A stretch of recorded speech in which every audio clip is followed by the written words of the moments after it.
Hello, everyone, and welcome to episode number 160 of the Peak of Serenity podcast. I am, as always, one of your hosts, Emerson, and joining me, we have my co host, Anomaly. Hello. And this week, we've had a little bit of a roller coaster ride. If you are either a Brewmaster or a Mythic Raider, or both, uh, so we've got a pretty significant Brewmaster nerf to talk about, as well as the birth and death of the Zskarn meme strat, uh, which happens right around the time that both of us are looking at progressing Zskarn. So, Yes. yeah, I'm somewhat unhappy that I have to do this fight the real way, yeah, but yeah. it is what it is. You want to just jump right into progression, and we can kind of maybe talk about Zskarn in there? Yeah, that sounds good. So we had a rough week. I'll just be pretty blunt about it. We did our normal. So we finished off our final. So we did our final normal clear as a group this week just to get the skip. Did heroic. Those went perfectly fine. Finished off the remainder four pieces we needed, which was awesome. And then got into Mythic and had an okay Mythic run. Had a little bit of a hiccup on Forgotten Experiments. Took probably about I'd say like 45 minutes to rekill them. Yeah. So a little rough. And then wiped to Rashok for 3.5 hours. Oh no. And did not kill it. Oh no. Yeah, it was a rough. I think we're up to like something like 60 or 70 pulls on the boss, and it's just I don't know. Like Is it lava waves? it's weird. It's a combination of that and then losing random people to the smashes, like Okay. particularly the second smash of each phase. Yeah. And it's not the same person. So it's like one time it's our priest, the next time it's a shaman. And like when we look at deathlogs, it's literally like they avoided all of the incidental healing we're doing and like died to like a 4 or 5K overkill. Yeah. Right. And so like we at the start of the night we're having issues with like clears, meaning like we'd have like people clear in wrong groups or wait to clear. Like group one would hold for Yeah. like half a second after the call, and then when they call group two, you'd clear with 8 or 9 people instead of like I think the seven we have split Right. in like the three teams. So Yeah. um we cleaned up that, but then yeah, we're still losing like one or two people to that. And then we're hitting the enrage, unfortunately. Like Oh no. yeah, I think our lowest percentage is like 7.5%. But we've Yeah. had, I think, four sub 10% wipes, and all of those are enrage hits. Yeah. So Ooh. I mean, it's funny. Like I understand why people say it's probably the best boss in the instance, right? Like at least in terms of like I don't know, it's very highly regarded, and I understand why because it's an extremely tight healing check and it's an extremely tight DPS check together, Yeah. and it's not really a mechanics check. Like the mechanics are super straightforward. So like it's literally dodge fire, like move big orb thing out of the group, and then like make sure you're in the soak, right? And like Yeah. that's it. So the mechanics are generally very simple, but like the combination and the order they come in is just like where I think all of our healers are pushing like 150, 160k HPS as a raid. We're over a million HPS for the entire fight. Like Yeah. it's a ton of healing, and then like on top of that, it's like every piece of DPS matters too. So Yeah. it's it's I would say it was fun about 20 pulls ago. It is no longer fun. I'm like just like nerf something about like nerf maybe the slam damage like with the soak, or like nerf the healing absorb slightly, and then like I don't know, it's good. But yeah, Yeah. it's crazy. It's like it's Mm. nuts. The second smash in the phase is a lot more dangerous because it like the first one there's like 15 seconds in between the searing slam and the charged smash. Yep. So you have time to just top people back up from it. But the second one, there's only like 5 seconds or something. It's a lot Yeah. closer. Um, Yeah, we because oh sorry. so last week we got Forgotten Experiments down. That one took longer than I was expecting, and it wasn't like it was mostly actually on the tank side, and it was one of those things where I had done so much prep for everybody else. Like I'm doing healing cooldowns, I'm trying to help other people get prepped for it, and then Yeah. just like I just didn't do enough looking at the tank swap and like the cadence of that and what we needed. And in particular, we did have curse of weakness on the bosses. Our warlock, one of our warlocks was staying on top of that, but actually doing the rogue poison for the auto attack speed reduction also was really big, which we did this week, and it made it significantly easier. Oh, So nice. definitely don't underestimate that. Like, it's so much better than the 3% raid DR on Forgotten Experiments. But Nice. then we Yeah. sunk like 20 pulls into Rashok last week. Okay. Uh, Not too bad. had a couple that we reached phase 3, but not really with like people alive with which to kill the boss. Gotcha. Yeah, I mean we've started where like if we lose a DPS in the first phase, we just wipe it and go next. Or if Yeah, we lose a DPS in the second phase, or like if we lose anybody in the second phase and can't res them, we just wipe it. Like it's yeah, just you're not making the it's check. yeah, and it's weird that like it's the type of fight. I don't want to spend too much on this, but like it's the type of fight where like I'm excited that it's not a face roll fight, but it is like, and I'm also happy that it's not a complete like miss mechanic and fail. But Yeah, it kind of is in that like if you lose someone to like messing up a mechanic, like you're basically just not yeah, gonna have enough to push through. So it's a 6.5 minute fight, right? So you have two yeah. reses to work with. Um, Right. but they have to happen like you get one of them in the first 5 minutes and then one of them in the last 90 seconds. So Yeah. you really do not have very much to work with in terms of reses. Yeah. So the lava waves in particular for us were definitely a thing. We weren't using enchanted dust. We're fixing that tonight. I have like 60 of them in my bags now. I gotta wait Yeah. Cora to remind me to use it. Uh, yeah, We started doing that too, which was I'd say the other thing that really helped us um was someone on point to call late waves. So like in a lot of cases, like people were missing like once you got into further away from like the original spawns, like you'd make your positioning, at least for a healer, like I'd position, see the waves come, put myself in a position where I can stand still for five right. to But ten then you're seconds. Cause really far yeah, from waves and they just like get you if you're yeah, too they just fast. come late because like now I was like the initial waves have passed. I'm like, okay, I'm safe. Don't need to worry about it anymore. And I sort of lose focus on watching that like late one come in. So we've had somebody start calling that, which I think is has helped. Yeah, So we have, to be completely honest with you, like our wipes late in the night on Thursday were not to waves, but literally to either healing in terms of like someone would die and yeah. like we just wouldn't top them and like they'd have no heals in their log, or like it was difficult on Thursday to look at logs. We'd use details because someone decided to do a database update on Warcraft logs when we were raiding. Idiot. I'm joking. But so we had to use details for a lot of it. So it was a little tough. But yeah, I mean, we just started losing people like on random, like on the second, like the second slams in phase two, or second slams in each phase, just to like randomly not receiving any healing. Like Yeah, no direct heals, no like incidental like bouncing heals, like ground AoE stuff. So we have to fix that. But yeah. we're close. We're close. It's literally just getting everybody alive through like the first slam in P3, and then the boss should die regardless what we do with the next one. So Yeah, one of the things about this boss as well, actually, for phase 3 that we're I think doing for tonight, if you immune this charged smash, it prevents the damage, it counts for soaking it, and you don't get the dot. So in phase 1 and phase 2, you get to clear the dot on the conduit, and that does a ton of raid damage, right? But in phase 3, there's no more conduit, you can't clear it, so you just have this really serious dot. Like each stack of the dot is 70k damage per tick. So yeah, if you take both charged smashes with no immune or anything, you're ticking for 140k. And that's a lot on the whole raid. yeah, yeah. We right now are immuning the first slam in P3, but I think we need to talk about it and try and immune the second one.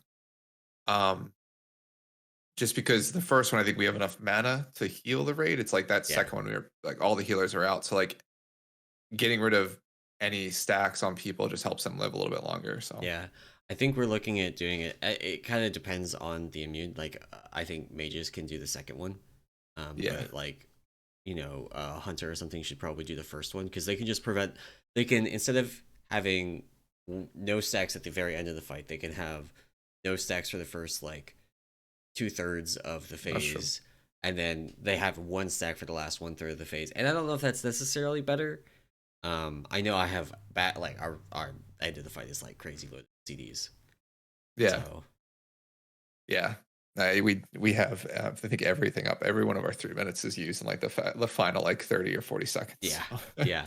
Um, But yeah, so our reclear this week went fairly smoothly. Like Forgotten Experiments took a few pulls. Mhm. Still, less tank wipes this time, which was nice. One of the other things that I changed to make that easier is I changed which marks the tanks had.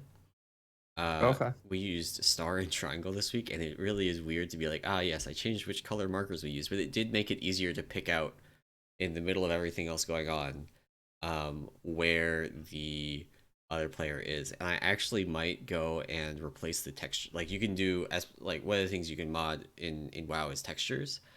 I Uh-huh. might actually replace the texture for the Oh. icons to have a border so they stand Okay. out more clearly. Like you can like take the texture file and like add a little black border around it so that it's easier to pick out against the background. Because that's really what my issue was. Like we had multiple wipes where just like me or my co-tank would die because we were slow on a clear, just trying to figure out where each other was in all of the visual noise that's going on that fight. Gotcha. Um, so I might do that for next week. Although I don't know if we're actually reclearing next week, which I guess brings us to Skarn. So Yeah. we're pulling Rashok tonight. Should fingers crossed. Like can't underestimate it. It's a hard boss, but hopefully killing it. Yeah. Um, and then there's Skarn. So let's talk about the meme strat. So Yeah. you wanna? I guess I we mean, should go you back can to describe it because world first race, right? yeah, yeah. So I mean, the in the world first race, if you watched either of the streams, whether it was Echo or Limits or Liquid, sorry, you'll notice right at the end of the fight, or towards the second or quarter end of the fight, they seem to move the boss to the edge of the platform with every trap in the arena activated, but the team was still able to stand in with basically safe spots along the edges, right? Which essentially is a geometry issue of like the fact that the traps themselves are like I think hexagonal and there Traps was are space. circular.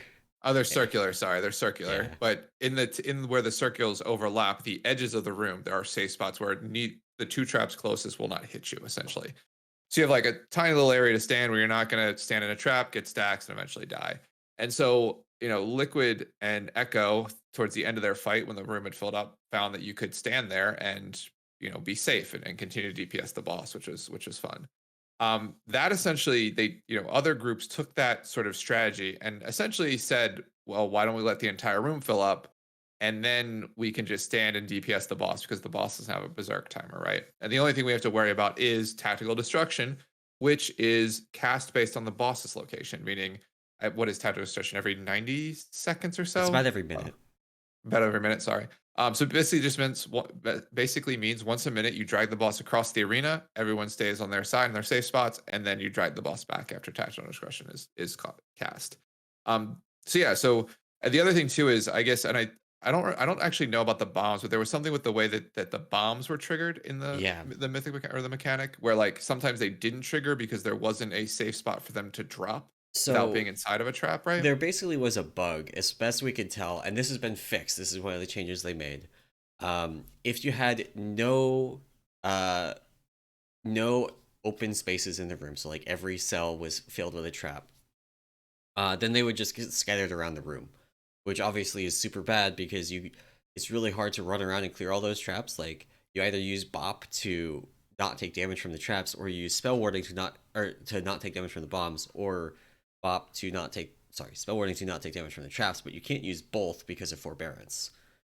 Mhm. Um, so that would be super bad. If you had only the two traps like under the boss clear, then you would get all of your bombs there.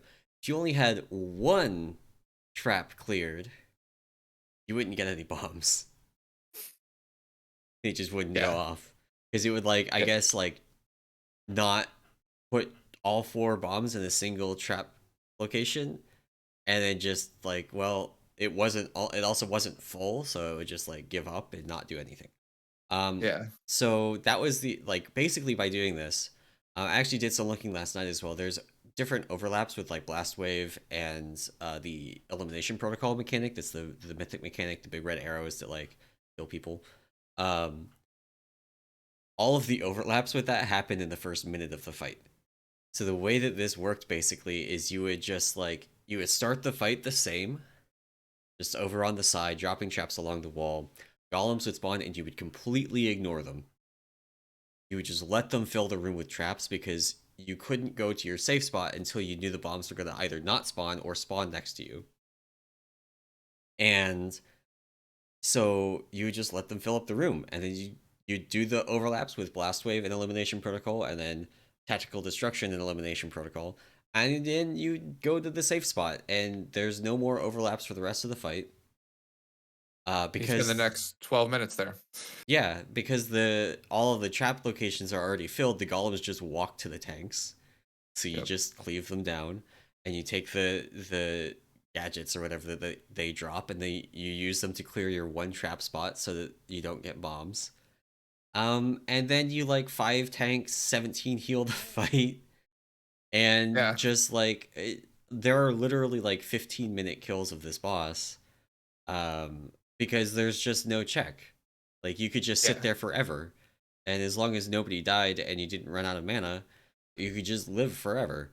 Yeah. Um, so yeah, so that meme strat kind of came into prominence on Monday. I would say like is where it started getting posted about in the Raid League Discord. There's a VOD going around from the guild internet friends, doing the strat where they just go over there about 45 seconds into the fight, and they just Yep. sat there for the next 8 minutes and killed the boss. Um, and people took it and ran. Yeah. I'm gonna pull up the ye old prog stats chart for this boss to kind of illustrate how crazy people went with this. So this is Zskarn. For those that are just listening, this is a chart showing the number of kills each day. And there's a very steep incline beginning on Monday when this strat was devised and publicized and all this stuff. And it basically just rockets up. It goes from like pretty slow, like a lot of guilds are working on Rashok, right? So they haven't Yeah. even pulled Zskarn. But then it just like on Monday, hard spikes. This was just like the perfect timing for this strat to get publicized because this was around the time that a lot of guilds were killing Rashok. So they Yeah. were all looking at Zskarn, all getting ready for it, and it just so happened that on Tuesday, when NA reset happened, this meme strat was ready to go for them. So they just like take it, kill the boss, and they hard extend for the rest of the tier because they didn't actually learn the fight. Yeah. Yeah. I mean, just to put this in perspective, I think Internet Friends killed this at like world like 60th, I want to say. Um, so on Monday, and then from Monday until when the hot fixes went in, there were about 180 guilds have killed the boss. So I think there's been 229 kills on this boss. The final two of those are of real strats, so 227, pre changes. So yeah, 62 to 27, about 180 uh guilds have killed it between Monday when this was posted and Thursday when the hotfix went in, which is just a massive amount for a boss that, like, to be Was a fair, wall. yeah, like was a wall, yeah, with the DPS check that people thought was there, and yeah, um, Yeah. So my guild has two raid teams. We have a weekday raid team and we have a weekend raid team. I'm on the weekend one.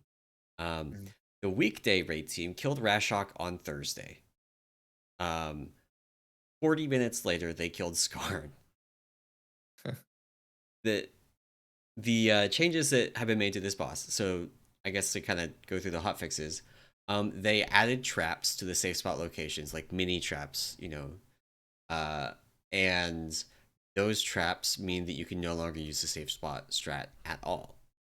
Um, correct, they also reduced the boss HP. The blue post said 15% by 15%, as well as the golem HP by 15%. There was a second hotfix that went in after the initial nerf that reduced the boss HP by 25% total. yeah, it was an additional 10%, so it was Yeah, 15 in the blue post, and then when it went live, we saw it was, yeah, an additional 10% from there, yeah, yeah. Um, as well as fixing the bomb bug where you just wouldn't get bombs. yep, And adding a berserk timer And I want to actually like brief aside on this. Berserk timers are not generally like things that should be relevant for a fight. Like Yeah. a real actual berserk timer is not there for you to hit. It's there to make sure it's like a fail safe for the kind of thing that happened on Zskarn. To make sure that Right. you can't just like find a way to cheese it and spend 15 minutes doing an extremely safe, extremely boring strat. Yeah. Like if you look at like uh Sludgefist. Sludgefist had a berserk. You couldn't realistically hit it because you would like run out of pillars and you'd break the room and everybody would die. But just in case somebody Yeah. found a way to cheese it, there was an actual berserk. Which I guess you could technically get to on like normal or something if you just like went in there with a bunch Yeah. of mythic geared people and just ignored the mechanics. So this there's a berserk timer now at I think 8.5 minutes, and it's not intended to actually be something that you hit. You run out of space with the way that traps spawn. You run out of space at about 5 minutes and 50 seconds. Yeah. Um, Other nerfs, they reduce the number of bombs you get from 4 to 3, and then buff the boss by making it so the tactical destruction is not baited on his location and is instead baited on. They worded it differently, but it's basically the largest clump of players. It's not So that's exactly actually that, but yeah, that's the worst change. So I yeah, think that like of all the changes, that's going to be the one that I think ends up being the most difficult to deal with. yeah, Because if you think about it, there's no way to like if you basically now, I mean, understand you have to play the fight the way it is, but the clearing of where you clear traps is so much more important now because you need to have not only where you're standing be clear, but where you need to go to get out of tactical destruction also be clear. yeah, So like previously the old way is you could probably still to leverage part of the cheese strat to like move the boss away and move the tactical destruction on the far side and only care about clearing like a specific area of traps around your raid. yeah, Now you have to make sure you have two areas clear, and yeah. I, So the other I think thing that's about going to be like the biggest issue. yeah, So the other thing about this one, so like what this basically means is it's also a nerf to the amount of DPS that you get out of range DPS.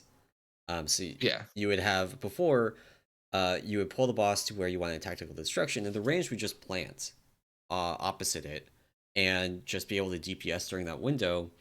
Now you have to have enough there between melee and ranged to bait the tactical destruction on the side that you want, and then they have to run across the room. Um, and that sucks. yeah, That just sucks.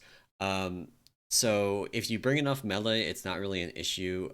We currently aren't, but we're making our evokers basically pretend to be melee. I think our rested druids pretend to be melee and all this stuff. yeah, Um, that said, the damage check on this boss after a 25% HP nerf is actually not that high. So the in order to kill a boss at 550, you need around 1.3 million raid DPS.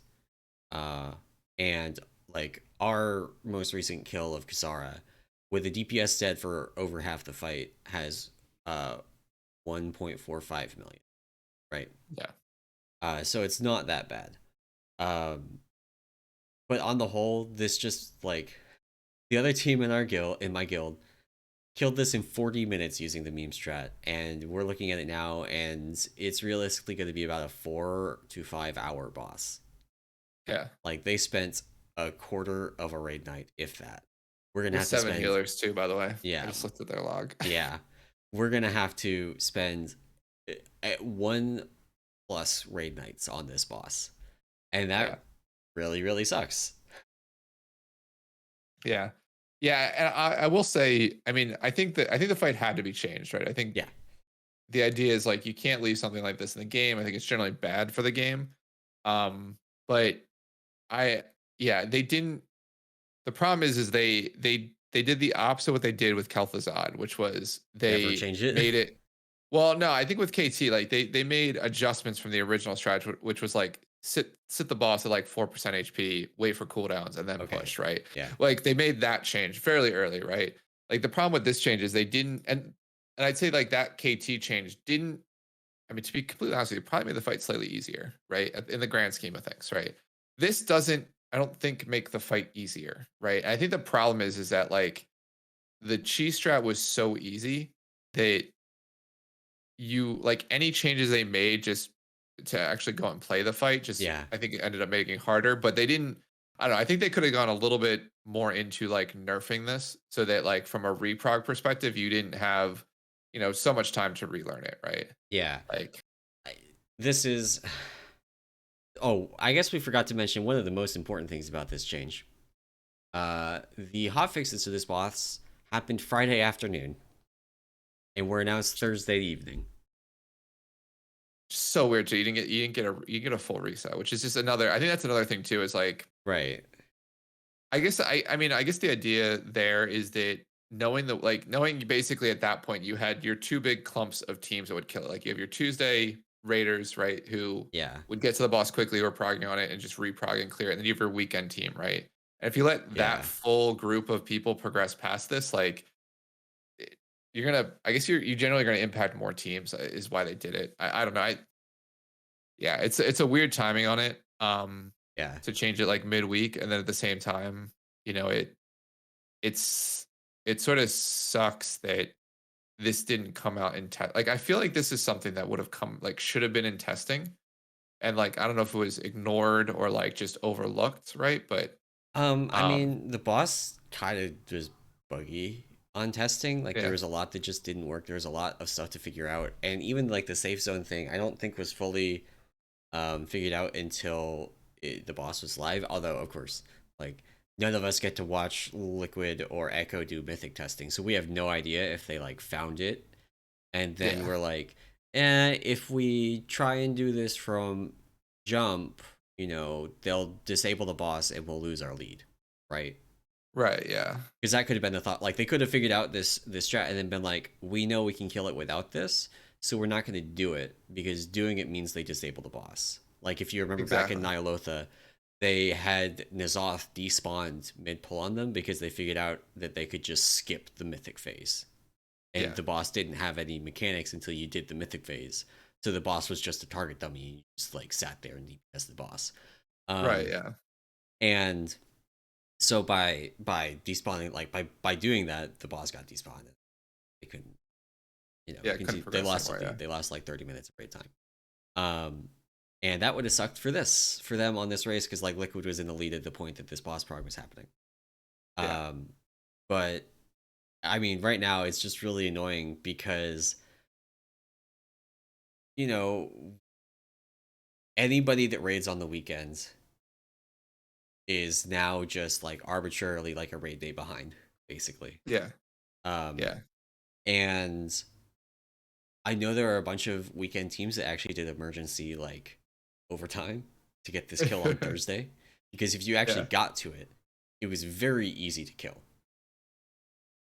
And then once you're past it, you just hard extend for the rest of the tier. You never do it again. You come back and you actually figure out the real strat when you are doing reclear, but it's reclear at that point. Nobody cares about your reclear rank. Yeah, exactly. Yeah. Um, if it, so, like, and we might have done that if they had announced this before Thursday evening. But on Thursday evening, there was no way we could put together like Yeah, like a a team, group yeah. to actually like we would have had to like extend our lockout, go kill Rashok, and then kill Zskarn, and we just couldn't Yeah. put that together on like 2 hours notice. And then they nerfed it the next day. So yeah, Yeah. That's I mean it is what it is. I mean I think they need to change it. We'll see. Having not played the nerfed like having seen at least the nerfed version of the fight or the easy like the cheese strap versus the fight, it'll be interesting to see how much I enjoy this one more or less, right? Like having to actually play the fight versus just standing in a corner. Um, but yeah, and I think ultimately, I think the other thing too about this, I feel super bad for the designer on this one. So I don't know if yeah, you follow some of the Twitter stuff, but yeah, this was, I think, their first fight, yeah, like their first like fight they worked on by themselves, or like they were the lead of, yeah. and like I felt so bad for them. I think primarily because like you think about they put all this time into this, and then they're like, shit, like the one my like if I would have just thought of safe zones around the edges of the room, like this Or if strat they had doesn't become a added thing. if they had added a berserk timer, you You might have still been able to do it. So one of the things about the meme strat is you actually took a lot more damage from unstable embers doing it, Yeah. because it was harder to spread with them. So you just ended up incidentally taking more damage from it. Not enough necessarily to make it so you could no longer meet damage requirement. Like it would have been Right. instead of 3 tanking, you would like 5 heal and probably still be able to do it. So a berserk at Right. 830 wouldn't necessarily have made it happen. But there are other ways they could have done the berserk. Like if there are no more traps left in the room, it could just start doing tactical destruction Yeah. on loop forever until you die. Yeah. Things like that. Yeah. Yeah, there definitely Uh could have been, yeah, some changes. But I mean, ultimately really feel bad for the individual because like yeah. they seem like they were really excited about it a couple of their tweets before the race or before the raid opened. They were like really excited, and then yeah, they see this and you're just like, ugh, Yeah. Yeah. that's I mean, rough. this boss is not a pleasant boss to tank. So I was my raid lead was really looking forward to this boss because it's like a neat strat prep boss. It has, if you think about the different like mental models for bosses, you have like dance bosses, and you have like management of area denial bosses, and you have DPS check bosses, and overlap bosses, and this has elements of different ones of those. The main one Yeah. that it is like the management of the area, the space, the play space that you're in, and it's got a little bit of dance and a little bit of the checks and all this other stuff. Meanwhile, I'm over here like I don't want to tank this piece of garbage. It's just Yeah. not a good tank fight. We are Yeah. still like we're going in tonight. We are still planning to 3 tank it because the damage check is not that high anymore. Yeah. And it just means that like so we're playing 2 blood DK alts. So Oh, nice. blood DK is also just hands down like a million miles away from being like good at doing the bombs because you can't death strike from range. So Exactly. Yeah. you just go soak the Oh, bomb, take 70% of your HP and damage, and then can't do anything about it. yeah. Yeah. God. Yeah, that'll be rough. Yeah, I think we'll end up 3 tanking it, but we'll have we'll have a paladin alt tank, I believe, and then We a were warrior, and then our DK. So Yeah, we were gonna have a paladin off spec, and then we realized that we had a mistweaver that could off spec brewmaster that lets us have a main DPS stay DPS because we're four healing nice. it anyway. So Yeah. that simplified some things, and that lets us keep without having the tank. My co-tank is on protection paladin this tier. Without Yeah. having them on protection, that actually allows us to keep Ret Aura um and Devotion Aura. So Nice. Very cool. Very cool. Yeah, we'll have to. Next week we'll definitely have to talk about it. Hopefully next week I'm talking about actual pulls on the Zskarn and not hypothetical pulls. still. Yeah, Yeah, still wiping a Rashok. So relatable. Hopefully we get to spend some good time on it tonight. Like it's the kind of boss that as well you could just YOLO a kill on Zskarn because basically from about like 2 minutes in, it's just the same stuff over and over again. And if you get good trap spawns and you don't have people accidentally kill each other with eliminations and you bait the tactical destructions correctly, like you could just YOLO a kill. yeah, But that's kind of like everything goes right, like magical Christmas land kind of stuff. exactly. Yeah, In yeah, practice, it that's takes true. more time than that. Yeah, no, for sure, for sure. But no, it'll be interesting to see once we get to a chance to actually do it. So, kind of excited, kind of not. And then yeah, Magmarax is a what 10 pull boss after that. So be nice to Don't underestimate that one. There are some people talking about it in the Ridley Discord. yeah. And they're like, yeah, well, so we killed Scarred with the meme strat, and we spent 60 pulls on Magmarax or something to kill it. Jesus. Like, Uh, make sure that you are ready for that, and you know what's going on, and you know, like, we're one of the things we're sorting out right now, kind of on the officer side for this boss is like, when do we start sacrificing people on the big soaks? yeah, That kind of thing. We have like a singular spell warding, so we can do one of them. We have like a little under half our raid has immunes, so we could do some like clever things where we're like, if an immune, you just go immune and then you come back and like prescript you and stuff like that. So yeah, definitely like having been on the other side of underestimating quote unquote easy bosses, don't do it. I Don't will keep that in mind. I'll don't do keep that it. in mind. We spent far too many pulls on the eye of the jailer. Don't do it. Fair enough. Well, cool. Well, yeah, that was on. I think that was the Zskarn and sort of progression. So, that was the big change. And yeah, honestly, this doesn't happen too often. Well, I should say that it doesn't happen too often, but this amount of like major changes to a boss, I Yeah. think, to curtail a specific strategy is not something that happens very often. But yeah. But cool. I guess we can talk a little about some topics that occurred last week, or some new stuff that's in. And some things I think we didn't get a chance to talk about the week before. So, first up is not really a retail thing, but a WoW thing in general. Is the WoW token has been added to Wrath Classic, and people are upset. So Blizzard sort of released the token. If you're not familiar, it's a way for you to either pay money to buy a token. You can then sell that token for gold, and you get gold, essentially exchanging real money for gold, or vice versa. You can buy a token with gold and turn that token into either game time or I think Blizzard balance too. I don't think the classic token can be turned into peanut balance. I think Okay, it's so it's different just in then that way. game I think time. it's just game time, which is the case when the WoW token actually originally launched. It was just game time. You couldn't get peanut balance. That was added later. Gotcha. So yeah, so you get game time for gold basically. So if you play the game a bunch and want to use your gold to not spend real life money, you can do the opposite side of the transaction. So this has been in retail for a while, and has been noticeably absent from Classic. I think it made sense. Classic wasn't the type of game that needed this, but in Wrath they've added it, and Blizzard sort of added it. Didn't really say anything. People on the It just internet like appeared one day. yeah, people on the internet freaked out. I think funny, like my best moment was looking at the WoW Classic Reddit, and they have a rule that's like you can't talk about private servers or like exploits or anything like that. They're like immediately like because Blizzard can't be an ethical company, we're like removing this rule, and you can post about private servers whenever you want. And Yeah. literally like for the next like 6 hours, it was nothing but private server posts at the top of WoW Classic on Reddit. Yeah. It was hilarious. So I Like just want to like brief aside on that. Private servers are scummy as hell. they're worse. They have like Like actual cash shops you can spend money and get power. Like it's like like you an can literally actual buy gear.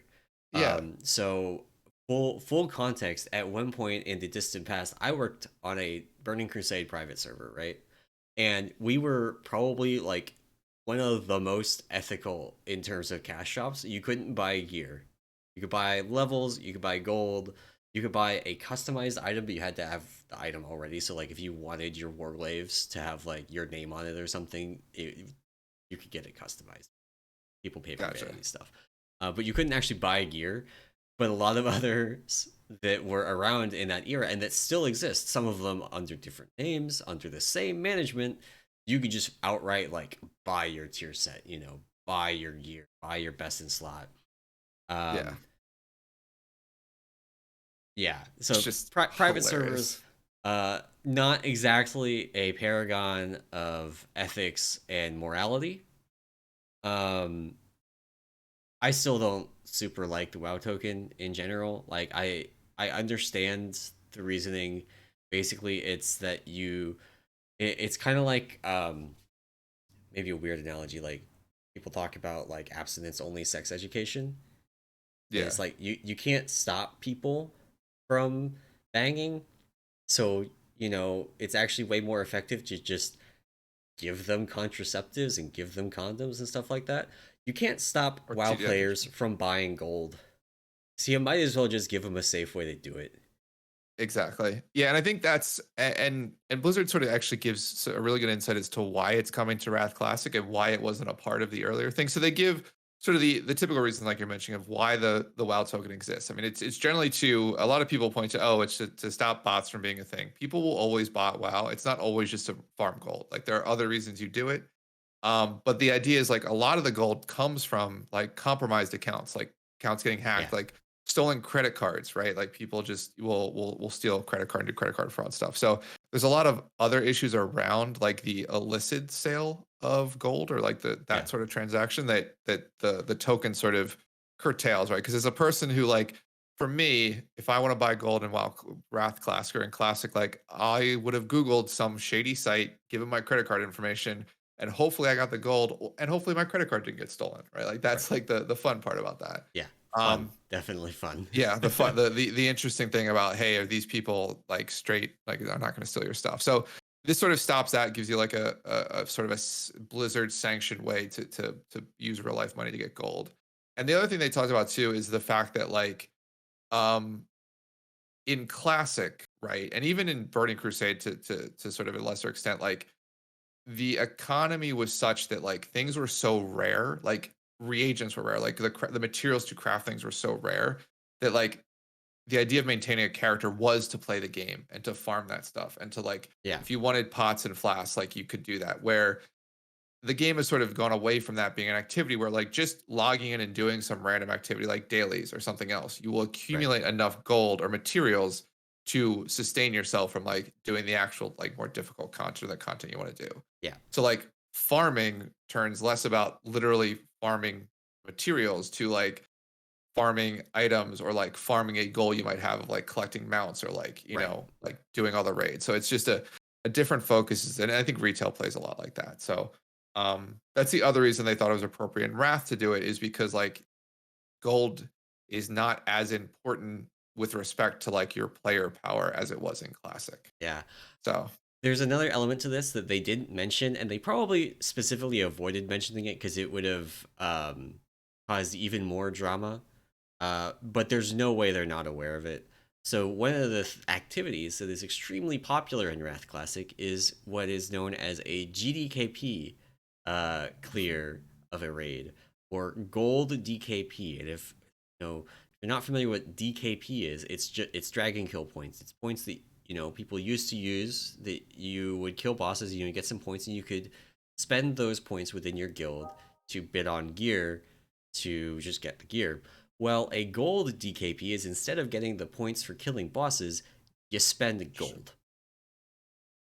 yeah. And so people, it's literally like a precursor in a way of the modern retail like sales runs where people sell mythic runs and things like that. And you could make a lot of gold on those. Yeah. We dealt with them a lot. Like I dealt with them quite a bit through work stuff. Like people use Warcraft logs as like a means to figure out what cuts should be for running a GDKP, and like they split the pot that they get from people that bid on the gear and all this stuff. And there is zero chance that most of those runs did not have real money trading going for Yeah. that gold. 0% chance. Like you could probably run a couple of like lower value GDKPs and not run into RMT, but like there are people that I've done like character merges for and stuff that they have like 10 GDKP clears that they do a week on different characters.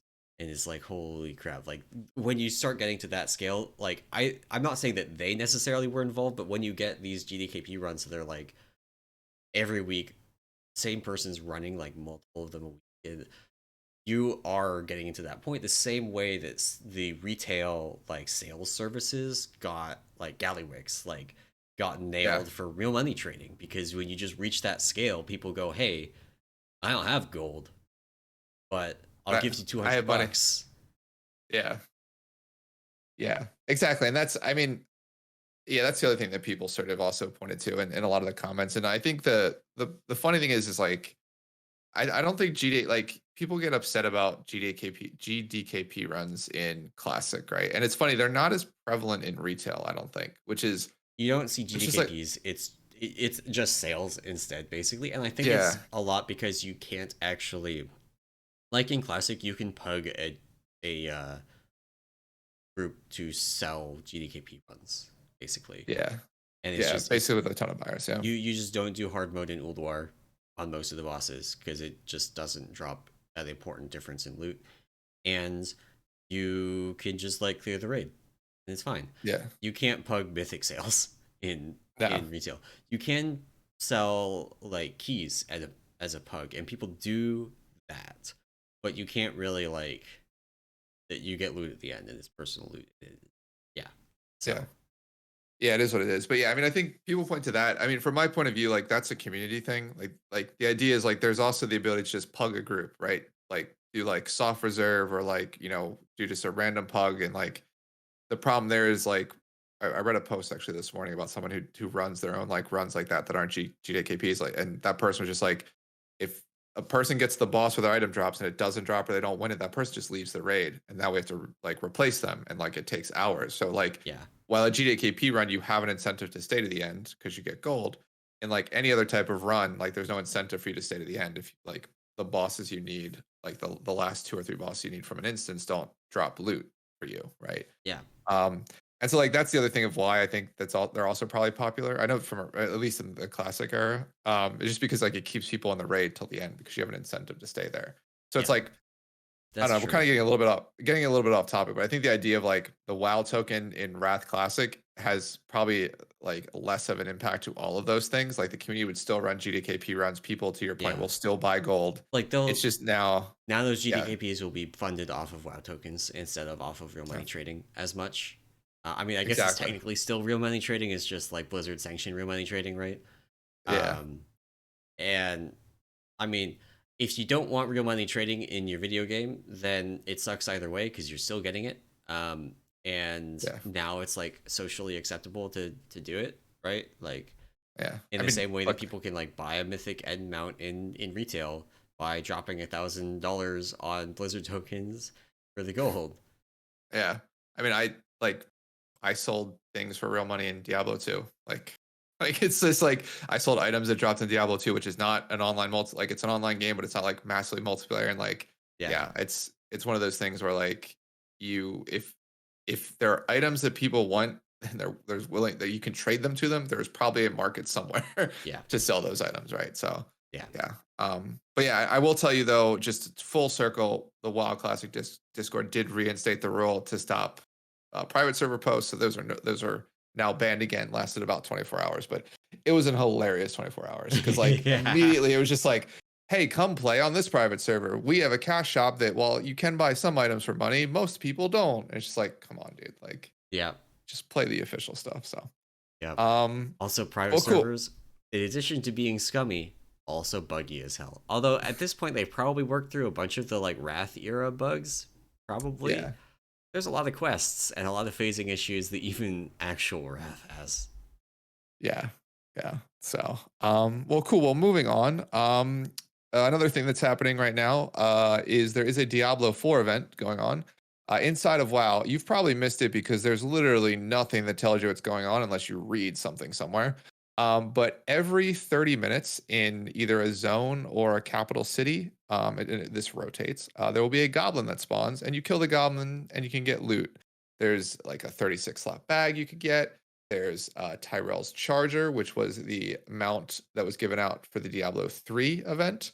And then you could get these things called charms, which basically went in your bags and granted you stats, which is a throwback to like a Diablo 2 era thing where like charms would drop in Diablo 2. You keep it in your inventory, you get stats based on them just being in your inventory.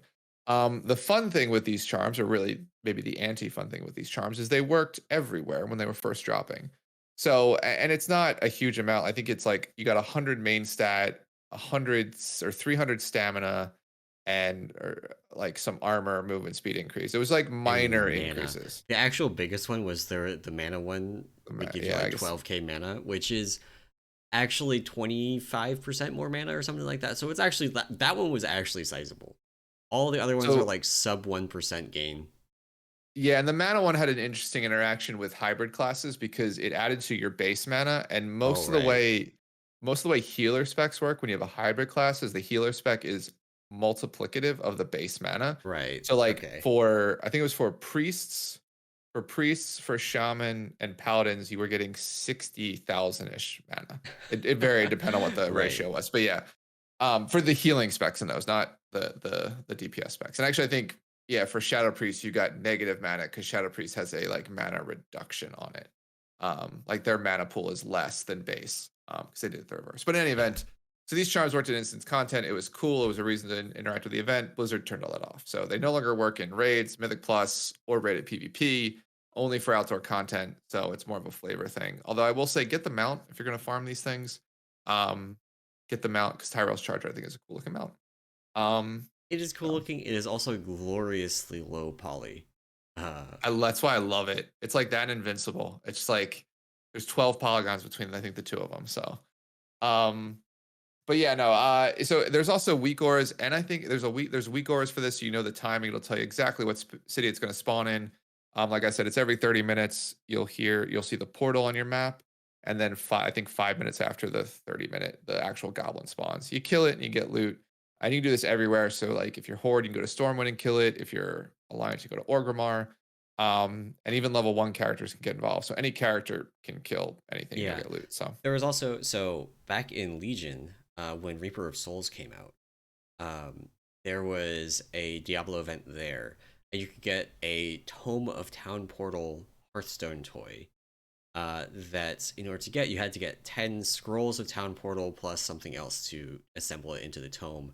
And back in the day, I got 9 scrolls and never got the actual item to combine them. oh no. Um, Oh no. so uh, these the current event actually just directly drops the tome, or so I've been told. I haven't gone in. Um, Gotcha. but that is another thing you can get. So that's something I'm gonna go and work on. Probably just gonna go and do some lazy like killing goblins after raid or something. It's kind of like post raid veg out, watch some Netflix, kill some goblins. Nice, nice, yeah.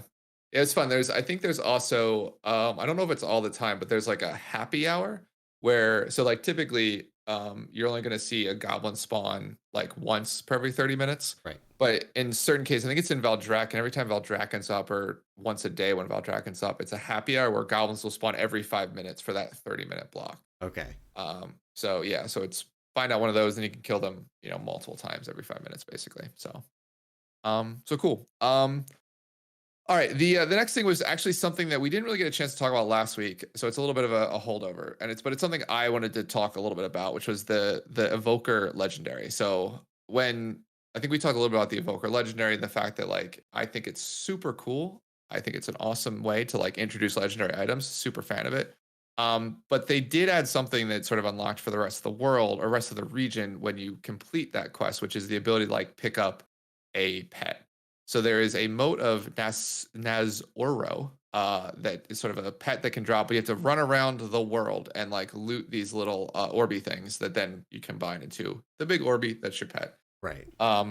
So WoW had, I think, the secret Discord figured out where all the locations were for the pet, but WoW had as a post up you can check out. But I think it's cool when they like add fun things that the community as a group can interact with, not just like you getting the item to drop, right? Um, Along with I think the Evoker Legendary. I think any legendary like the Evoker Legendary, like Thunder Fury was back in the day, or um, what's the other one? The Ragnaros weapon, Sulfurous. Mhm. I think like the idea of like having to craft a legendary and it being limited is super cool. Like the Rogue Fangs are super cool.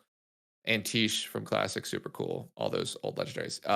It's not cool. Legendary cloaks from OP, not cool. Legendary rings from Legion, not cool. Legendaries from actually was rings Rings were were not Legion. WAD. Rings were WAD, not cool. Legendaries in general in Legion, not cool.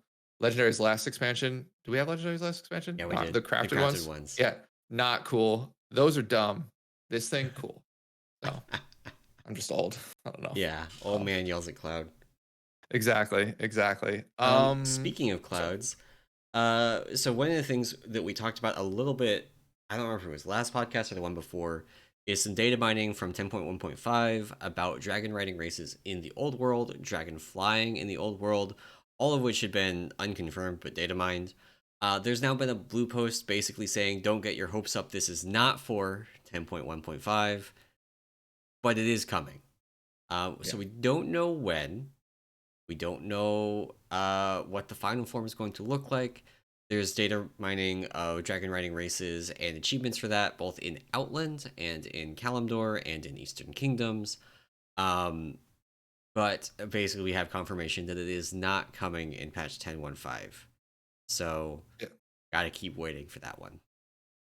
Yeah, so that's I mean it's good that they've sort of acknowledged they're working on it, which is fun. So like again, you'll be able to use your old mounts to dragon ride elsewhere in the world. But what is coming in 10.1.5 is dragon riding to Kalimdor at least. And Is so it? I they thought they released literally said that they weren't going to do it. So the post basically says that the mounts aren't being expanded in 10.1.5, meaning like you can dragon ride, you'll be able to dragon ride in Kalimdor at least, Oh, but you'll only be able to use the current dragon riding mounts. What they said is that they are working to bring dragon riding to other mounts, like your older mounts, um, to basically be able to dragon ride on them. sure. Um, Am I? Because yeah, that's not what the yeah. post says. Yeah, I mean, so then the next post, the next item that we're going to talk about was that in 10.1.5 on the PTR right now, there is the Kalimdor Grand Prix, which has Kalimdor dragon riding races all over the place in Kalimdor. And Yeah. I've done some of those. Oh, okay. So like you can definitely at least dragon ride On the during these PTR in events. 10.1.5. Okay. Yeah, yeah, yeah, for at least these events. So, Interesting. um, yeah, yeah. Um, Weird. but Okay. yeah, so I don't know if this Very makes it they're confusing testing messaging it. from Blizzard on this. Yeah. Exactly. Well, yeah, because now I'm also rereading that post and thinking, huh, I agree with the way you read it. Where personally, when I read it, it was like, oh, the new Yeah. mounts are going to be dragon riding, but Yeah. rereading it seems like it's not anywhere. Anyway, I have done some of this on PTR because I was on PTR testing some Evoker stuff. Fun, fun, fun. And yeah, it was it's more dragon riding in new zones, and I literally like the race, like again, if there's a feature that like changes the way WoW is played or like the way that I think of WoW, it's this feature in terms of like Yeah. so much fun. And the fact that like these races are so, I feel like I don't know how much effort it is to actually build them, but from the outside looking in, this seems like a very low effort thing to just add to the game. Like, hey, in patch 10.1.7, we added 5 new dragon races to like some zone somewhere. And Yeah. like I'm stoked for that. And like it probably takes maybe a day of time to like implement and test, right? And so at least in my game developer head, right, which I've never done that before, but in my head it doesn't seem like a lot. Maybe it is a ton of work, but it seems like not a lot of work for like a ton of value in terms of just like adding on to it. So plus, oh man, dude, I haven't done I haven't done the Mount Hyjal race yet. Um but like flying around iconic areas of WoW, oh, gotta be so cool. Anyway, sorry, Not got a that you little. can't do that right now. You just Yeah, but can't not do like it on a dragon riding mount. that's true. That is true. That is true. But it'll be cool as dragon riding. So yeah, the Kalimdor Grand Prix is coming, which is a set of races. It's a like a quest line, and you get points for competing in it, and then you can use those points and tokens to turn into customizations for your dragon mounts, and then also I think there's a full transmog that gives you like the dragon riding, outfit from the dwarf, what the dwarf wore in the cinematic, the opening cinematic Okay, yeah. for it's that like sort of like brownish leatherish looking thing. So so that's really cool. And then the other thing too, data mine. I think this is maybe the last one of the last data mining things that we're going to talk about is there has been data mining on Outland's dragon riding achievements. Yep. And so there are achievements for Outland's dragon riding, which will be interesting to go back to Outlands, which is like I will say personally, the one set of zones I skip anytime I level. And yeah, there's something about Hellfire Peninsula and the lack of like thing, like I don't know, it just I did not have the same nostalgia of going through the dark portal for the first time and be like, wow, this is cool. Like I hated Hellfire Peninsula with like a passion. And With a so burning passion, you might say. yeah, with a burning passion, yeah. It's also Yeah. probably why like when I leveled originally in Burning Crusade, I went all the way to Zangarmarsh because you could start the intro quest in Zangarmarsh at 60. Yeah. So Yeah. uh, but yeah. Um yeah. Uh Switching gears a little bit. We have uh I think plus changes, more of them, smaller ones, but more of them, as well as the Brewmaster nerf. Let's get these Mythic Plus ones out of the way first. Just some like real light changes. There's a nerf to Forge Master Gorak, which is what is typically the third boss done Hmm. in Neltharis. They didn't nerf the thing that actually needed nerfing. They didn't nerf the thing where he goes to the anvil and he like kills your entire group over 3 seconds. No, they nerfed the Blazing Aegis dot, which is like barely a thing in comparison. So that was Hmm. neat. And then in Uldaman, they nerfed Bromax Quaking Totem Health, which was actually needed. That was actually. And then the Vortex Pinnacle reduces the health of the Skyfall Nova. Again, just an ad that you kill, reduces its health by Yep. 10%. Also needed, still needs more. That thing is not okay. But you know, it's a little bit more playable now. And also kind of in that Mythic Plus vein, we have another one of the new affixes this week. We have Incorporeal. Um, Yes. So I put this in here because I wanted to talk a little bit about this one. In that it's not that bad. Like, you can put together a group comp that makes it really bad, but okay. Monk is really good at this. Paralysis is super, like, Paralysis is just always up for it. You can Oh, just para it every time. It's instant, it's got good range, basically easy. doesn't cost anything. And if you happen to not have Paralysis up, you've still got kick and leg sweep. And if you're a panda, your panda racial also works. Oh, good But to you should know. be a panda if you're playing Monk. No, that's a bad idea. Yeah. So I was gonna say, like, and like, I think the thing is the best change they made was like once you apply the CC, like the mob essentially becomes immune to damage. So like you're not gonna Oh, inadvertently yeah. break the Yeah. CC, right? Yeah. That's super good. Because Yeah, I did a lot of like, oh, there's an incorporeal spot. Like, I'm just going to drag the pack over to it, hit paralysis, and just stand there. yeah, exactly. Yeah, I know when the first like key or two I did, I was like, oh no, tank, please move. I'm gonna use paralysis here, but it might get broken, so I have to be ready to like stun it right afterwards. But yeah, it was super. I mean, it's definitely an affix that you have to pay attention to because it will spawn on bosses. So like if you're not paying attention to it, it can get out of hand, but as long as your group's on top of it, I think it's pretty easy. Right. um So the group comps that are not as good at it are the ones with lots of Death Knights and Warriors because yep. they can't do anything really to like permanently deal with these, and there's no like lockout on the mob's casts. So just Yep. interrupting it doesn't do anything. They just immediately start casting again. Yep. So there Well, was a hot fix that for about allowed priests and death knights to use dominate mind or control undead to CC these, as well as allowing warriors to use shattering throw to just actually outright kill one, basically. Um, I mean that's a 3 minute cooldown, but at least you could do something, right? yeah. Um, Anyway, that was breaking the game because then the like if you control undead, one of these things, it was applying its 50% damage and healing reduction to enemy mobs, so you could make bosses do literally 0 damage. Which is It was obviously so super good. good. So good. So Uh, good. so this hotfix got ripped out. I expect we'll see it come back soon this coming week, and just like make groups with like 2 Death Knights and the Warrior actually able to like do this affix reasonably well. Yeah. You have to work pretty hard to not be able to do this affix reasonably well. Like it's a very niche group comp that can't actually handle this. Um, Right. Yeah. but Death Knight is very very bad for it right now. Yeah. Unfortunate. Unfortunate. Um Well, cool. Well, I mean, yeah, I will. I just want to say, like, Incorporeal, not that bad. Whatever what's the entangling one, not that bad. So new fixes aren't, they're not terrible. Yeah, So, yeah. but now onto the Brewmaster. I didn't realize there was a Brewmaster nerf. I thought you Oh, guys you were missed you were sitting this? pretty. You were I said it in the like when I put together the notes this week. I didn't know that was a thing. So Oh, this was an 8 to 15% nerf to brewmaster damage. okay. How did that happen? So Weapons of Order, for those that aren't familiar with it, stacks up this damage taken debuff. It stacks up to 4 times. At 4 stacks, it is I think 38% or 36% increased damage taken. Okay. From the Brewmaster. And it wasn't whitelisted, so all of your trinkets and stuff also worked with it.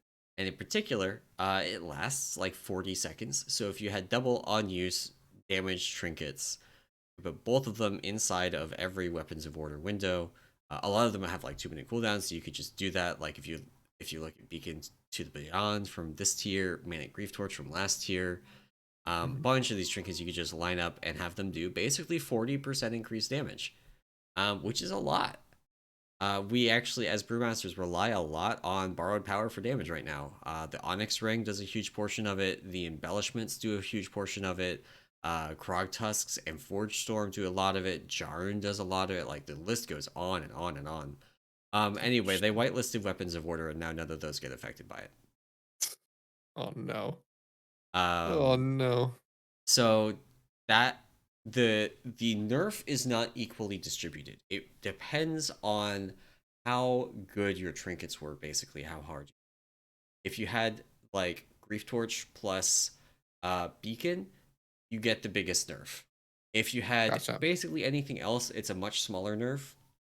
Um, but everybody gets some degree of it because everybody basically is using the Onyx ring. It's so easy to get. It's so powerful. You just go get it. Yeah. But like if you were running, like if you had the BIS setup, you had your Onyx ring, your Airnog ring, your slime boots, your toxic patch to make the slime boots twice as good, your Prog Tusk, your Forge Storm, your Beacon, Grief Torch, your Yeah. Weapon and Chance, your Potion. All of those, like the trinkets were the big one. Those were literally just doing 40% more damage because you use them inside your weapons of order window every time. Um, all the It's a lot of damage. others, like you basically had this 40% damage amp up like a quarter of the time, so it's like a 10% nerf to all of those, and those are Uh-huh. like half of your damage. So it works out to like depending on how good your RNG was, it worked out to like an 8% damage for a lot of. Gotcha. Gotcha. So it's pretty significant. Pretty significant damage nerf. Not quite. I haven't looked at the stats actually since the nerf. I guess I should pull those up and just see how things are faring from this week. Let me do that real quick. I'll pull up. Maybe we'll look at like Rashok or something.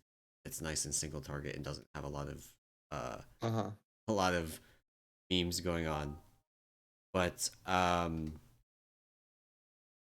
Brewmaster still represented well on like Rashok Mythic.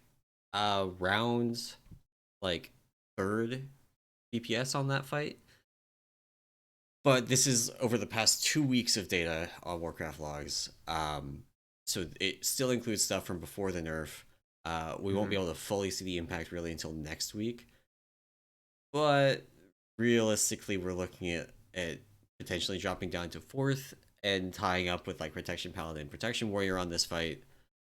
Gotcha. Um, So yeah, no compensatory buff, which is interesting. When other specs got hit with this, they got compensatory buffs to increase Right. their damage to make up for what they lost. Brewmaster is probably actually the hardest hit by this of everybody, and no buff. Like the only one that maybe was hit harder was Vengeance. Yeah. Um, and Vengeance was basically just fire stuff going with Fiery Brand damage amp and so you could stack a bunch of that, but it I don't know. It wasn't quite as powerful as Beacon to be honest. I don't think. Gotcha. Gotcha. So yeah. Anyway, That that happened on sucks. like Tuesday or Wednesday. Yeah. Yeah, yeah, a little bit of a mess. Yikes. I'm sorry. That's rough. That sucks to like, I mean, I think it's potentially the right thing in terms of like cleaning up like an interaction that we don't see that you don't see like across the board like with other tanks or like other just specs in general. Like typically trinkets aren't buffed by our abilities, right? Like the Yeah, on you stuff. So it brings it in line with that sort of idea. But yeah, it hurts that it's such a huge nerf, right, to you yeah. guys, right? I mean, but Um, then there's like I fundamentally like don't like this philosophy. The ship has long since sailed. They started doing this stuff in Cataclysm because they gave a bunch of classes like percent elemental damage masteries, and then you had like I used the Frost Decay example. You have a trinket that does frost damage. Just cannot have it do plus 100% damage if it's used by a Frost Decay. You just can't. yeah, yeah. Um, so that ship sailed a long time ago, but I still don't like it. It ends up with like weird things where you still, as a blood decay, actually want to use a lot of trinkets and stuff while you're standing in death and decay, which is Hmm. high uptime. So it's not exactly the same, but death and decay right now just gives you extra stats. Any stat buffs that you have from your class still buff your trinkets. So if you get, versatility or critical strike chance or something from your Hmm. class, a lot of those do benefit trinkets. Some of them don't, especially crit. crit ones are sometimes whitelisted. But if you just get like a passive crit boost as a stat, like a node on your class tree or something, it's just free. You just your stuff crits more often. Like there's no like whitelist on that. It's not just only your spec or class abilities crit more often. Yeah. It's like the guaranteed crits that they tend to whitelist, so that you can't like guaranteed Beacon from Beyond to crit. Exactly. Yeah. Yeah. Um, Yeah. Yeah. It's true. yeah, it's It's true. I'm not a huge fan. I'm not a huge fan. I understand like on a like technical level why. I understand that there's like limited developer bandwidth, right? They can't just be like, oh, we're gonna design every spec having like perfect masteries that don't have any of these really silly, boring like versatility, but for frost damage kind of benefits. Um, but I don't know. It removes an element of the interaction between your kit and your items that just makes itemization more boring. Like Yeah. the fact that Weapons of Order was a 2 minute and you could light up all like it's 2 minutes, it lasts 40 seconds. That means that double on use is like way better for Brewmaster than a lot of specs. Double on use in particular with like on use damage trinkets, because you could just get 40% more out of them. That's Hmm. an interesting bit of itemization that changes from spec to spec. Um, but again, like the Frosty K example, or even more recent, just Vengeance Demon Hunter with increased fire damage taken on targets with Fiery Brand. Right? Yeah. You look at something like the trinket from Denathrius that did fire damage, getting a bunch of extra damage off of that through the interaction with that talent. I mean, it obviously isn't intentional, but it was, I don't know. Yeah. Gives you a Yeah. No, reason to it's use that trinket instead of, random dungeon trinket that does physical damage number 327. yeah. Yeah. I think the problem is like you kind of have to take a yeah. It would just if Blizzard doesn't take like a common stance on it, Yeah. it then becomes in like the player's mind arbitrary. So it's like, Yeah. why does Brewmaster get to keep this cool thing, but you nerfed And we did see like my that they class thing? nerfed a bunch of these other spec interactions like two Yeah, weeks ago at the start of the tier, and then gotcha. nerfed Brewmaster this week. So it's in line with other recent changes. I don't like the underlying philosophy that is having this change. Like I like the ability of items to interact with your kit in ways Yeah, that gives you more from the stuff you've got, but like I guess I would rather than be consistent, and that means nerfing Weapons of Order, but I would rather than be consistent in the way that I like, which is not nerfing any of them. yeah. Let them all like Yeah, just live. Yeah, yeah, no, that's fair. That's fair. I had totally lost this one. I didn't realize that was a thing. So I missed this completely. So wow. Sorry, sorry, Brewmasters. Misery's gotten no nerfs, so we're sort of just chilling. Been nice past couple months. So um well cool. I mean, does that I guess my question would be like, does that change if you use weapons of order or not? Or is Oh, like you still use it. I It's just a you crazy still good use it? Okay. ability. Yeah, it's super Okay, good. You gotcha. just you all Gotcha. it You is just lose like the huge upside, like the yeah. damage upside It's of it. Okay. still, and there's still things like so I'm currently using the erratic spear fragment or whatever it's called um from Neltharis because I've done like 30 Neltharis and still have yet to get Forge Storm. Uh but I've got one of those. I've got actually like Nice. three of those. uh, Is Forge Storm the weapon, by the way? yeah, it's the weapon. So, well, just a quick aside, as you said, tell a story. I'll let you know that our tank, who doesn't run many Mythic Pluses, ran 120 on Thursday And and got got or it. Wednesday and got Yeah, it. I was talking with Person was him like, about it. So yeah. one of their tanks works for Warcraft logs as well. So I was talking with him about it on Friday. Uh, To yeah, let you know, literally like walks in first run, drops. yeah. Oh, it's rough. Oh Sorry. god, it All right. sucks. Anyway, so yeah, still haven't gotten one. It gives crit, so it's still worth using that in Weapons of Order, right? For the same reason a lot of the stat trinkets are like that. So it doesn't really remove the ability to like. It just changes which trinkets are stackable. Good, yo. So like putting that huge crit buff inside of Weapons of Order is still better than using them separately. Yeah. So I Yeah. still want to do like, set up my Weapons of Order damage buff spear, bone dust brew, exploding keg, spin to win. But I mean, it's just like not Beacon from Beyond. Yeah, that's fair. That's fair. Yeah, that's a rough situation for you guys. I mean, I'm glad it doesn't like kill the talent for you, but Yeah, yeah, that's rough. yeah. All right. Well, cool. I had one final thing I just wanted to bring up just as an aside thing. Before we sort of, I know we're getting close to time. Time's all weird today, but I think we have about 15 more minutes, 10, 15 minutes left.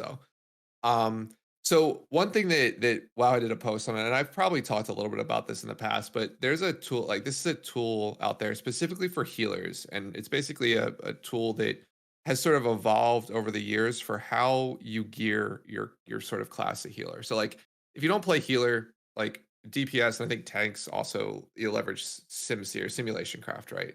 Yeah. To do a lot of their gearing, understand what stats are best, what items end up being best, right? And that's good. It's not easy, but it's easier for those classes to do it or those types of classes to do it since they'll have like a set rotation, right? Their rotation will generally be set. I think it differs if you have buffs or different things, but in general, you can build a set of abilities you want to press in a certain order that do the most damage, or I don't tanks, I guess also sim for damage, so that they Yeah. do the most damage, right? Yep. For healers, you can't do that because there's not generally a set rotation of you will always hit these certain abilities in this order because damage isn't the same. Damage taken by a group is not the same every time you take damage, right? Every fight will be slightly different. And so the idea is like from a healer perspective, typically in the past, we would leverage things like, larger spreadsheets that gave you what your stat weights are. And then you take those stat weights and you like incorporate them into like what items end up being best, right? And like Yeah.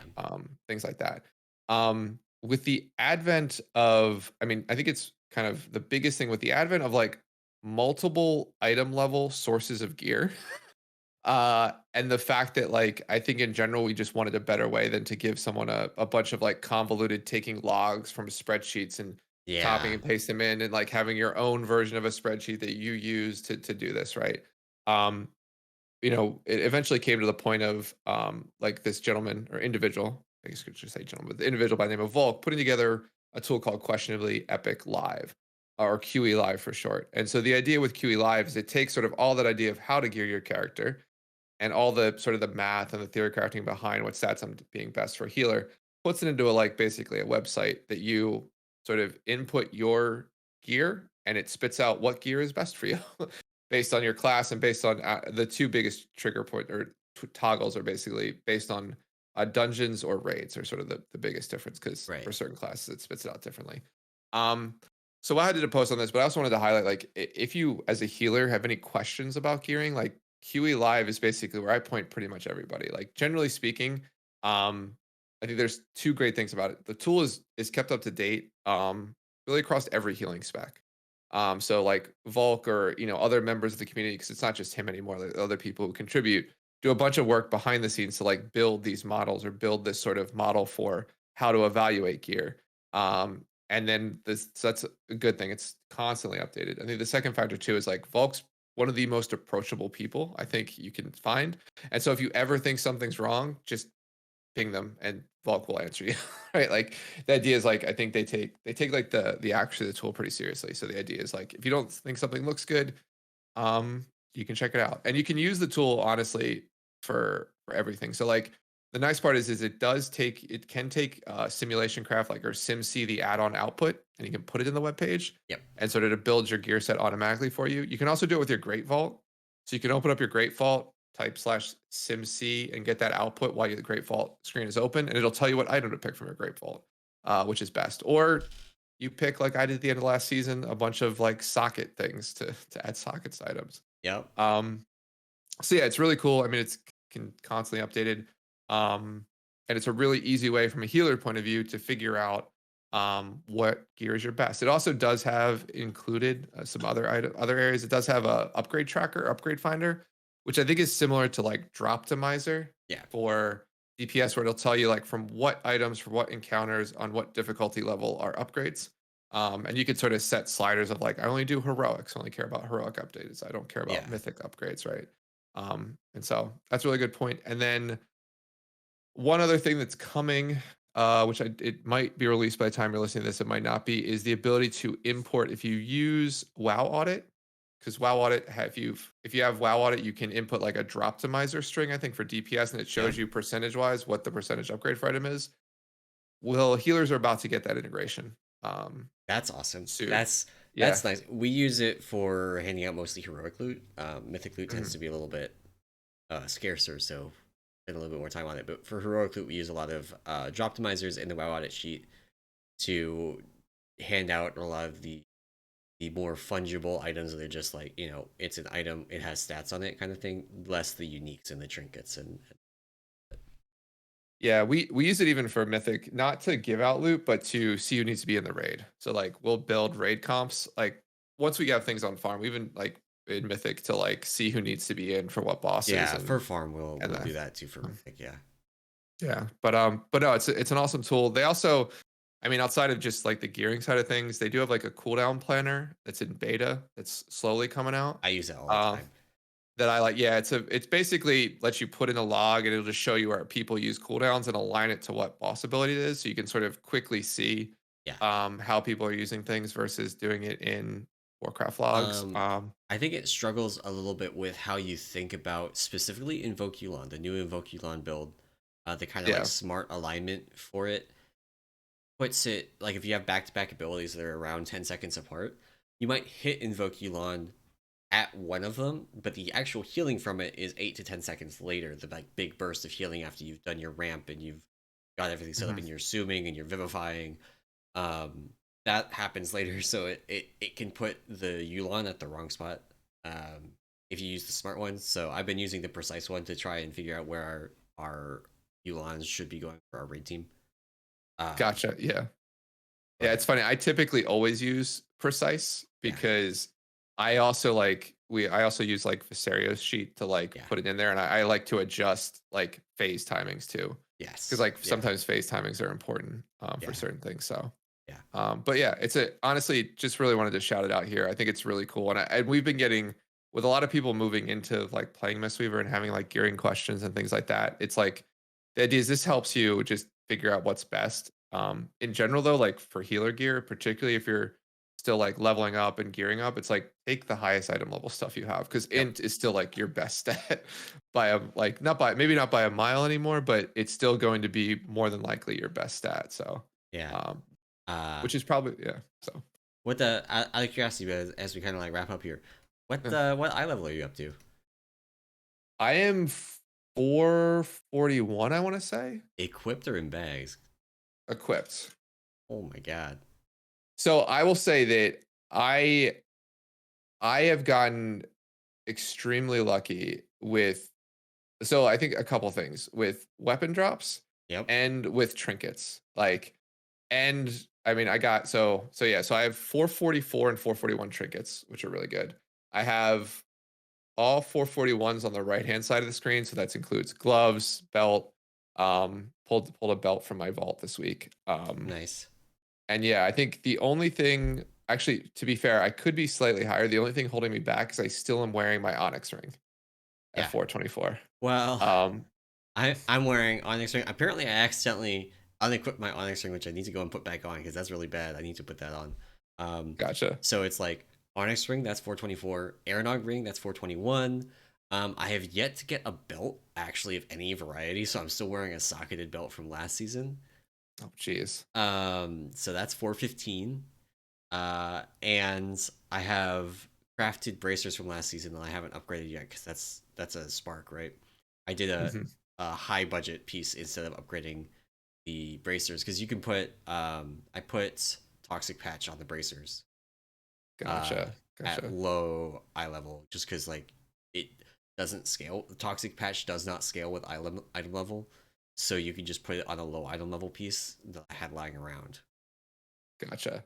Um, Yeah. I think my two crafted are the cloak and then the offhand that are, so I have both those at 447. So, Oh, and then of course, All-Star World Quest Trinket Drogbar Rocks at item level 411. Trinket's real good, by the jeez, way. Real good. that's hilarious. Yeah, I think I'll have to check. I'll have to check our. I call it the slacker sheet, but our like WoW audit sheet. I think in general, like I'm like in the top 10 from a guild perspective in high level. Nice, So nice. I've I'm definitely gotten really not, lucky. So because after you yeah. factor in all those items, I am eye level 435. Oh geez. Yeah. But I'm not Yeah. actually sure how much higher I can get without um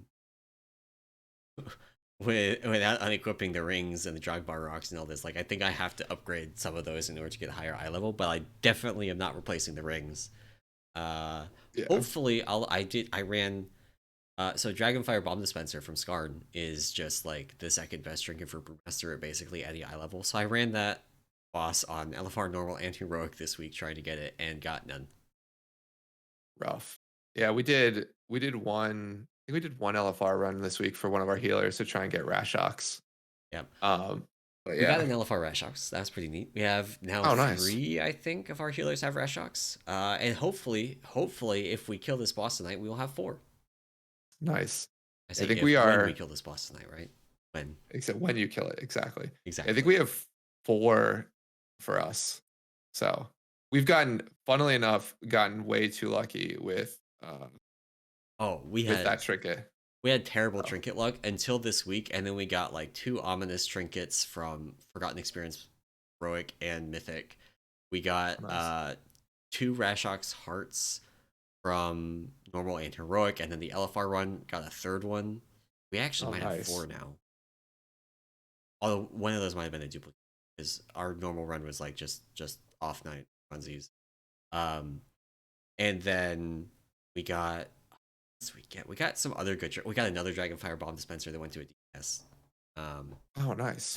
and just like, and some of that's because like I'm playing Blood DK on Zskarn. Putting a Dragonfire Bomb Dispenser on me is less valuable than putting it on somebody that's in on Rashok and Zskarn and Magmarax. Yeah, So exactly. yeah. Yeah. Yeah, I'm about to be perma on I would be perma in the raid because our only other monk is rerolling to DK. Ooh. So yeah, our Windwalker I think has finally had enough with the fact that the remainder Windwalker of the fights are is nothing but single target fights, and yeah, Windwalker's not the best at those. So yeah. yeah. They need to give us more spiders, more medium spiders like the ones on wow, I'm blanking on the name. The spider boss from Vault of the Incarnates. You all know what I'm talking about. Oh yeah. Because Windwalker could delete those. Yeah. Yeah. What was the name of that fight? Sakarath? No, that's this tier. Senarth. Senarth. Senarth. That's it. It's I the knew it was other. an S. I Yeah, knew it it was was an an S. S. I almost did the same thing though, Yeah. calling it Sakurith. Yeah. But yeah, Cool. I think that is gonna about wrap us up for today, right? I think yeah, it's about 90 minutes. We didn't get so I will say I do want to talk a little bit about the lore, Oh, you but want to maybe talk a we'll do little bit that about next the week. lore? We'll Okay. do that. We can do that next week. We can do Yeah, that next. yeah, A yeah. great time now. But we're gonna bring back lore I corner haven't because actually finished the campaign yet. okay, there's some So exciting stuff. There's some exciting exciting stuff. stuff. Okay, I have the quest. I haven't done it yet. Yeah. But You need yeah. to kill Sarkareth, by the way, to do the campaign, to finish it. So Well, LFR folks were a little upset about that. Oh, yeah. So to get the final step, you actually had to have killed Sarkareth. So Yeah. But yeah, I think that is going to be it for our show today. Thank you all for watching and or listening. And if you enjoyed this podcast and you want to support it and the other work that we do over at the Peak of Serenity, you can do that over at our Patreon at patreon.com/Peak of Serenity. And of course, come and join the Discord. It is the best place to ping Anomaly about questions about gearing so that he can just direct you to QE Live and or ping send Volk you the for link. you. Exactly. Send you the link. But yeah, that's going to be it for the show today. Thank you all for listening, and we will see you next week. Bye.